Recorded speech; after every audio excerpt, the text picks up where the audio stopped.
Pagi semua, ini lagi jalan pagi. Semalam saya ditelepon seorang teman.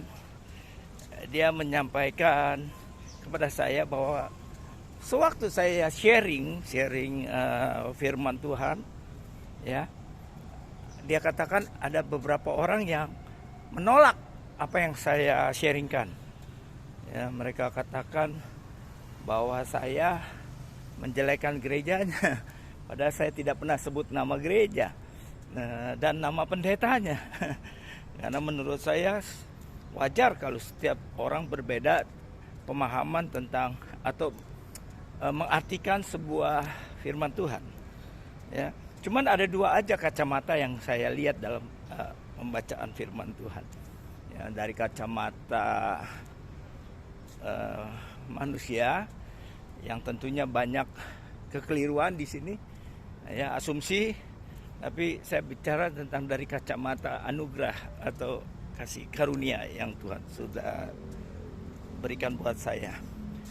Dan saya katakan sama dia, sudah biasa kalau ketika kita sharingkan sesuatu, buat saya ya pribadi, itu akan ada respon. Entah itu respon yang baik ataupun yang menolak. Kadang ada yang marah-marah. Dan buat saya itu nggak ada masalah. Malah itu menurut saya ada sesuatu keberhasilan. Ketika saya menyampaikan satu kebenaran. Ya, sekali lagi bukan tentang kebenaran saya. Karena kita nggak pernah ada yang benar. Ya, kita semua penuh kelemahan, kekurangan. Dari sisi apapun kita manusia nggak ada yang baik. Kecuali Yesuslah yang baik, anugerahnya yang memampukan kita. Nah, saya katakan sama dia, bersyukur untuk apa yang saya sampaikan itu ada respon. Ya, ada respon balik gitu, ada yang suka dan tidak suka. Ketimbang, garis bawahi ketimbang, apa yang saya sampaikan itu menyenangkan semua kuping atau telinga mereka yang mereka biasa dengar sehari-hari mungkin di gerejanya, yang harus mengikuti keinginan-keinginan manusia yang jelas-jelas menuntut buah dalam kehidupan ini, yang menuntut hasil dari kehidupan ini. Padahal jelas firman Tuhan katakan, kalau kita ini sudah di dalam Dia, Yesus di dalam kita.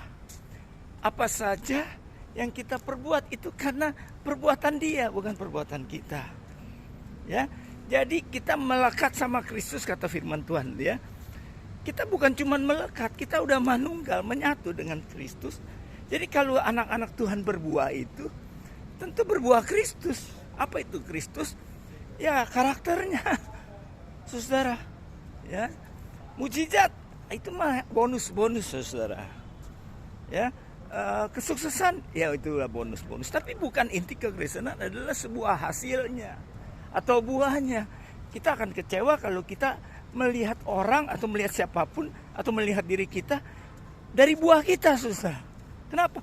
Karena ada saatnya, waktu kita hidup ini, ada masanya kita berhenti.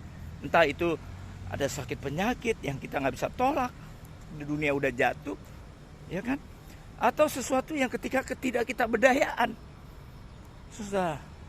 Itu yang membuat kita bisa kecewa kalau kita melihat, ingin menuntut atau ingin melihat hasil dari buah yang kita kerjakan. Padahal buah itu sekali lagi bukan kita, tapi pokok anggur atau akar ini yang memberi kehidupan bagi kita. Ya, ada saatnya kita nggak bisa lagi memproduksi karena usia mungkin, dan kita tidak akan pernah kecewa. Karena apa? Ya, kita sudah melekat dengan Dia. Dan ada janji Tuhan yang ya ada amin. Itu keselamatan yang pasti di dalam Dia. Demikian firman Tuhan.